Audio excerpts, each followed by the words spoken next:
வானியல். முற்காலத்துல வானியல் அப்படின்றது வெறும் கண்ணால் பார்க்கக்கூடிய விண் பொருட்களின் இயக்கங்களை கூர்ந்து பார்க்கறதுனாலையும் அவற்றுடைய இயக்கங்களை முன்கூட்டியே தெரிஞ்சுக்கிட்டு சொல்றதுனாலையும் சில இடங்கள்ல பண்டைய பண்பாட்டினர் இந்த பாரிய கற்கள் போன்றவற்றை ஒழுங்குபடுத்தி உருவாக்கிய அமைப்புகள் வானியல் நோக்கங்களை கொண்டிருந்ததாக சொல்றாங்க. ஸ்டோன்ஹஞ்ச் இத்தகைய அமைப்புகளுக்கு ஒரு எடுத்துக்காட்டா இருந்திருக்கிறது. சடங்கு ரீதியான பயன்பாட்டுகளுக்கு புறம்பாக பருவ காலங்களை அறிந்து கொள்ளவும் பயன்பட்டு இருக்கக்கூடும் அப்படின்னு சொல்றாங்க. தொலைநோக்குகள்லாம் கண்டுபிடிப்பதற்கு முன்பாக வானியல் ஆய்வுகளை மேற்கொள்வோர் உயர்ந்த கட்டடங்கள் அல்லது வேறு உயர்ந்த இடங்கள்ல நின்னுட்டு வெறும் கண்ணாலேயே பார்த்து தகவல்கள் எல்லாம் சேகரிப்பாங்களாம். நாகரீகங்கள் வளர்ச்சி அடைந்த பொழுது சிறப்பாக மெசபடோமியா, கிரீஸ், எகிப்து, பாரசீகம், மாயா, இந்தியா, சீனா இப்படி இடங்கள்ல இஸ்லாமிய உலகிலும் வானியல் அவதானிப்புகள் நிறுவப்பட்டிருந்ததுடன் அண்டத்தினுடைய இயல்புகள் பற்றிய எண்ண கருத்துக்கள் உருவாக தொடங்கியிருந்தன. பெரும்பாலும் பழைய வானியல் கோள்கள் மற்றும் விண்மீன்களுடைய நிலைகளை படங்களின் குறிப்பதையே உள்ளடக்கி இருந்தது. இது தற்காலத்துல வான அளவியல் அப்படின்னு சொல்றாங்க. இந்த மாதிரி அவதானிப்புகள் மூலம் கோள்களுடைய இயக்கங்கள் பற்றிய எண்ணக்கருக்கள் உருவாக்கப்பட்டன. மேலும் அண்டத்தில் இருக்கக்கூடிய சூரியன், சந்திரன், பூமி, புவி மற்றும் பிற கோள்கள் ஆகியவற்றினுடைய இயல்புகள் பற்றி மெய்யியல் அடிப்படையில ஆய்வு செஞ்சாங்க. புவியானது மையத்துல இருக்க சூரியன், சந்திரன், கோள்கள், விண்மீன்கள் என்பன புவியை சுற்றி வருவதாக அந்த காலத்துல நம்பப்பட்டது. இது அண்டத்தினுடைய புவி மைய மாதிரி அப்படின்னு சொல்லுவாங்க. தெலாமியின் கருத்துக்களை மையமாக கொண்ட தெலாமியின் மாதிரி அப்படின்னு சொல்லுவாங்க. தொடக்க காலத்துல நிகழ்ந்த மிக முக்கியமான முன்னேற்றம் கணிதம் மற்றும் அறிவியல் முறைகள்ல வானியல அணுகுவதன் தோற்றமாகும். இத்தகைய செயல்பாடு முதல்ல பாபிலோனியர்களால் முன்னெடுக்கப்பட்டது. இதை பின்பற்றி மற்ற பல நாகரீகங்களையும் வானியல் ஆய்வுகள் செஞ்சாங்க. சந்திர கிரகணங்கள் ஒரு குறிப்பிட்ட சுழற்சி முறையில நிகழ்வதை பாபிலோனியர்கள் கண்டுபிடிச்சாங்க. இது சாரோசு சுழற்சி அப்படின்னு சொன்னாங்க. சில குறிப்பிடத்தக்க வானியல் கண்டுபிடிப்புகள் தொலைநோக்கிகள் பயன்பாட்டுக்கு வரத்துக்கு முன்னரே நிகழப்பட்டன. எடுத்துக்காட்டா சூரிய பாதையில சரிவு கிமு 1000 ஆண்டுகளுக்கு காலத்திலேயே சீனர்களால் கண்டறியப்பட்டது. சந்திர கிரகணங்கள் ஒரு குறிப்பிட்ட ஒழுக்கத்துல திரும்ப நடைபெறுவதை ஆல்டியர் அறிந்து சொன்னாங்க. கிமு 2000 நூற்றாண்டுல சந்திரனுடைய அளவையும் பூமியில் இருந்து இதன் தூரத்தையும் மதிப்பீடு செஞ்சாங்க. தமிழ் இலக்கியங்கள்ல வானியல் அறிவு பற்றி பார்க்கலாம். ஆகாயம், ஆகாயத்தை காயம் அப்படின்னும் இயம் அப்படின்னு சொன்னாங்க. ஆகாயம் எந்த ஆதரவுமே இல்லாம தானே நிற்கின்றது இல்லையா? ஆகாயத்துடைய வடிவமானது இது வெற்று சொல்ல இயலாத அளவிற்கு நீல நிற மேகங்களால் மூடப்பட்டுள்ளது.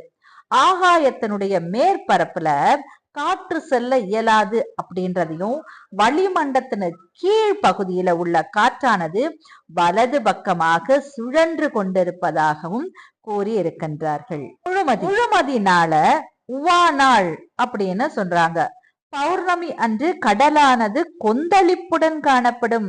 அன்றைய தினம் மீனவர்கள் கடலுக்குள் செல்வதில்லை. சங்க இலக்கியங்கள்ல மீனவர்கள் உவர் நாளில் கடலுக்கு செல்வதை தவிர்த்ததை அறிய முடிகிறது. பரந்த கருமையுடைய கடலில் மீன் பிடிப்பதற்கு போகாது மனவெழுச்சி தவிர்த்தது. விண்மீன்களை ஏரி, குளமீன், தாள் அப்படின்ற வெவ்வேறு பெயர்களால சொன்னாங்க. இந்த விண்மீன்கள் வலப்புறமாக அண்ட வெளியில சுழல்வதாக சொல்லியிருக்காங்க இல்லையா? விண்மீன்கள் தோன்றுவதை கொண்டும் அதன் இயக்கத்தை கொண்டும் சில நம்பிக்கைகளா இருந்திருக்கிறது.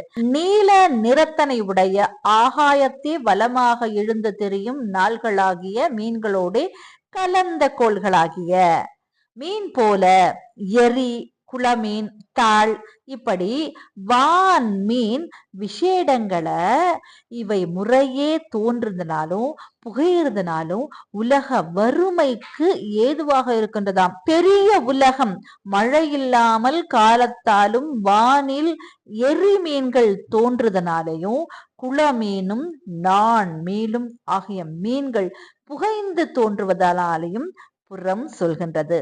அருந்ததி மீன்கள் கலித்தொகையில அருந்ததி விண்மீன் பற்றிய குறிப்பு காணப்படுகிறது. வடமீன் போல் தொழுது ஏத்த வயங்கிய கற்பினல் அருந்ததி என சுவையின் திருமகள் வசிட்ட முனிவரின் மனைவி வானில் வடதிசையின் கண் துருவ நட்சத்திரங்கள் அருகே உள்ள எழு முனிவர் குழுவினரிடையே கொழுனனோடு கொழுமி ஒரு சிறு விண்மீன் அப்படின்னு கலித்தொகையும் குறிப்பிடுகின்றது இல்லையா. எரிமீன் விண்மீன்கள் சில நேரங்கள்ல எரிஞ்சு வானத்துல இருந்து விழுந்த பார்த்திருக்கோம் இல்லையா. இதனை எரிமீன் என்று சொல்லுவாங்க. குறிப்பிட்ட விண்மீன் கூட்டத்தில் இருக்கும் விண்மீன் எரிந்து வீழ்வது தீ சகுனமாக கருதப்பட்டது. புறநானூற்றுல 229வது பாடல்ல கூடலூர் கிழார் இரவு நேர எரிமீன் விழுவதை பார்க்கிறாரு. பார்த்த உடனே இவ்வாறு விழறது தீய நிமித்தமாகும். இவ்வாறு விழுந்த 7ஆம் நாள் மன்னன் உயிருக்கு தீங்கு ஏற்படும் என்பது அவர்களுடைய நம்பிக்கை. கோச்சேரமான் யானை கண்செய் மாந்தரன் சேரன் இரும்பொறை நோய்வாய்ப்படாமல் இருந்தால் நல்லது என்று வருந்திய நெஞ்சுடன் கூடலூர் கிழார் போனார். அவர் வருந்திய அஞ்சியது மாதிரியே 7ஆம் நாள் மன்னன் இறந்து போகின்றார். அந்த மன்னன் புதையுண்ட இடத்திற்கு வந்த கூடலூர் கிழார் பாடிய பாடலாக புறநானூறு 229வது பாடல்ல இடம்பெற்றிருக்கிறது. எரிமீன் விழுகின்ற போதெல்லாம் இவ்வாறு நிகழுமா அப்படின்னா நிகழாது. வானத்துல இருக்கக்கூடிய விண்மீன் கூட்டங்கள் 27 பகுதிகளாக பகுக்கப்பட்டு 12 ராசிகளாக குறிப்பிட்டு இருக்காங்க. உதாரணத்துக்கு சொன்னா மேச ராசி பொருந்திய கார்த்திகை முதல் நாள்ல நிறைந்த இருளுடைய நடு ராத்திரியில வளைந்த பனை போல வடிவு இருக்கக்கூடிய அனுஷ நாள்ல அடியில வெள்ளி முதலாக காயமாகிய குல வடிவு போலும் வடிவுடைய புனர்பூசத்துக்கு கடைசியில வெள்ளி எல்லையாக விளங்க பங்குனி மாசத்துல முதல் 15ல உச்சமா இருக்கக்கூடிய உத்தர நட்சத்திரம் இந்த உச்சியில இருந்து சாய அதற்கு 8ஆம் மீனாகிய மூலம் அதற்கு எதிரே தோன்ற அந்த உத்தரத்திற்கு முன்னாடி சொல்லப்பட்ட 8ஆம் மீனாகிய மிருகசீஷம் துறையில தாழ கிழக்கு திசையில போகாம வடக்கு திசையில போனது. கடல் சூழ்ந்த உலகத்திற்கு விளக்கு போலும் முழங்கும் தீப்பற்ற காற்றால் சிதறி ஒரு மீன் விழுந்தது என்றால் அது என்ன மீன்? எரி மீன். இப்ப நம்ம வெள்ளிய பார்க்கிறது வெள்ளிக்கோள். வெள்ளிக்கோள் என்பது மாலை நேரத்துல நிலாவுக்கு அடுத்தபடியா பிரகாசமாக தோன்றும் ஒரு கோள். இந்த கோள் நட்சத்திரங்கள்ல பிரகாசமான நட்சத்திரம் போன்று காணப்படும். புவியை ஒத்த அளவை பெற்றிருந்தாலும் வெகு தூரத்துல இருக்கிறதுனால நட்சத்திர அளவிலேயே காட்சியளிக்கிறது. கோள்களில் வெள்ளிக்கோள் தமிழ் இலக்கியங்கள்ல முக்கிய இடம் பெற்றிருக்கிறது. சுக்கிரனுக்கு உரிய கோளாக வெள்ளிக்கோள் சொல்றாங்க. மேலை நாட்டவர்கள் வீனஸ் அப்படின்னு சொல்லுவாங்க. பூமியினுடைய அளவு ஒத்திருப்பதால இதனை பூமியின் தங்கைக்கோள் அப்படின்னு சொல்லுவாங்க. வெள்ளிக்கோளானது மாலையில மேற்கு திசையில தோன்றும். இதை அந்தி வெள்ளி அப்படின்னு சொல்லுவாங்க. காலையில விடிவெள்ளின்னு சொல்லுவாங்க. விடிவெள்ளி என்று அழைக்கப்படுவதன் நோக்கம் என்ன அப்படின்னா சூரியன் தோன்றா நிலையிலும் தன்னுடைய வெளிச்சத்தால விடியலை தோற்றுவிப்பது. அதாவது சூரியன் மேக கூட்டங்களால் மறைந்து இருக்கின்ற பொழுது வெள்ளிக்கோள் தன்னுடைய ஒளியால விடியலை ஏற்படுத்தும். மழையோடு ஒப்பிட்டு பார்க்கும் கோளாக இந்த வெள்ளிக்கோள் இருக்கிறது. தமிழர்கள் காலங்காலமா வெள்ளிக்கோளினுடைய திசையை கொண்டு மழை பொழியும் மழை பொழியாது அப்படின்ற நம்பிக்கைய கொண்டிருந்தாங்க.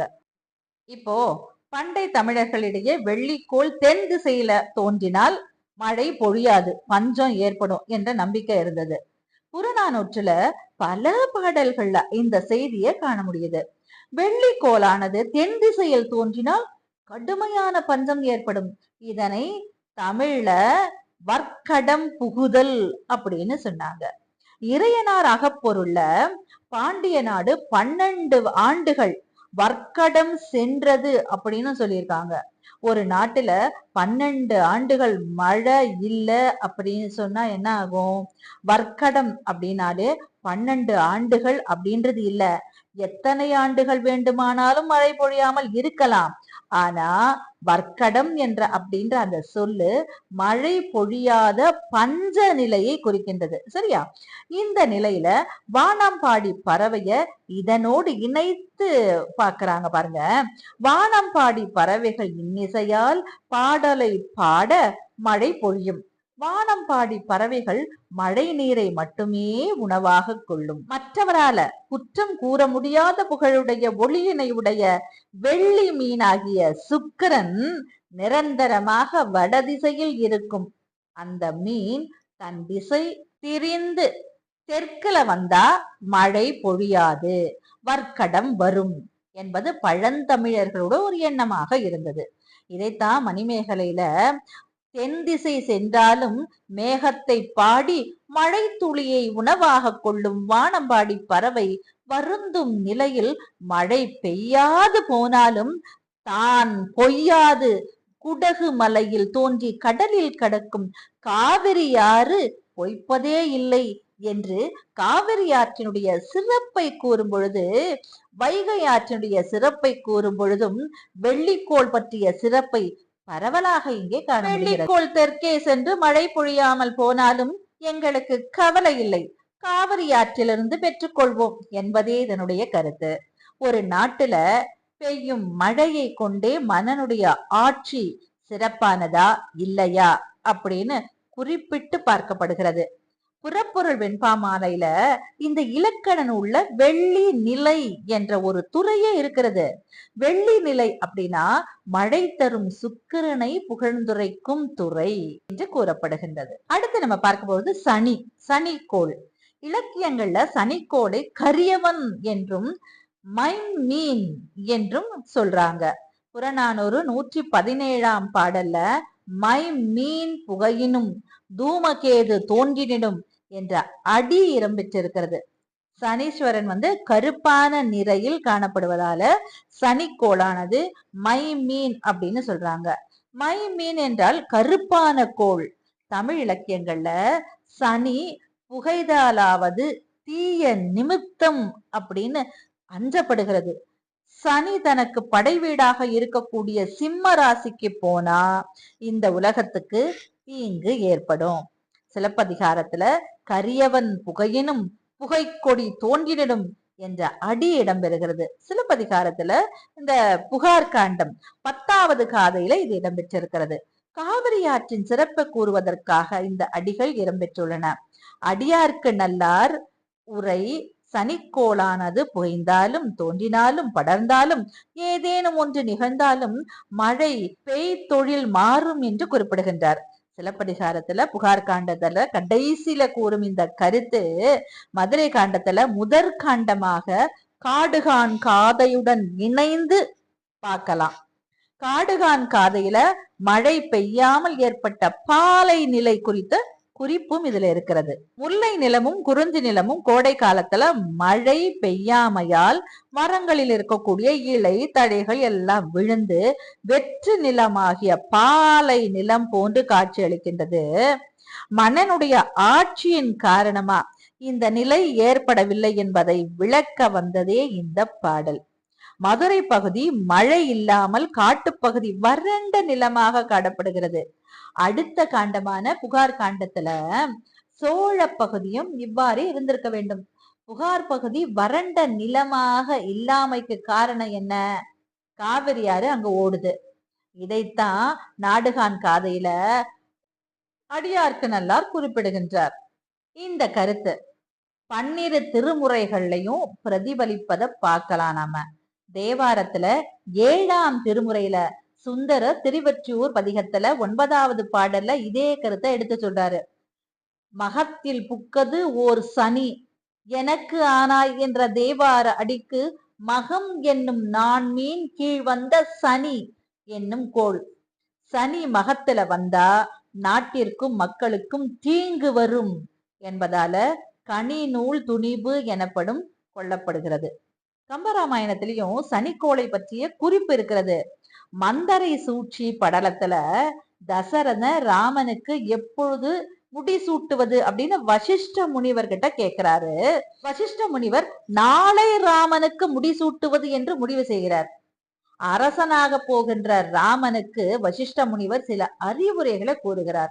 அது என்ன அப்படின்னா, தூமகேது புவிக்கு என தோன்றிய இந்த அடிகள்ல இந்த உலகத்துல உள்ளவங்களுக்கு தீமை விளைவிக்க தோன்றும் தூமகேது என்ற வால் நட்சத்திரம் என்ற குறிப்பு இருக்கின்றது. புறநானூற்றுல வான ஊர்திய பற்றிய குறிப்பு இருக்கு. புறநானூறு விசும்பின் வளவன் ஏவா வானூர்தி புறநானூற்றுல 27.8 இருக்கிறது. இயங்குவோன் இல்லாத வான ஊர்தியை பெறுவர் என்று கூறுகிறது. இந்த காலகட்டத்துல வான ஊர்தி இருந்ததா இல்லையா அப்படின்றது நம்மால மெய்ப்பிக்க முடியாம போகலாம். ஆனா வான் வெளியில விண்மீன் இயக்கத்தையும் கோள்களுடைய இயக்கத்தையும் பற்றி நன்கு அறிந்திருந்தனர். வான்வெளி குறித்த தெளிவான அறிவு இருந்ததை தொடர்ச்சியான தமிழ் இலக்கிய சான்றுகள் வழி நாம் அறிய முடிகின்றது. அடுத்த பதிவோடு உங்களை சந்திக்கின்றேன். அதுவரை உங்களிடமிருந்து விடைபெறுவது உங்கள் DVR.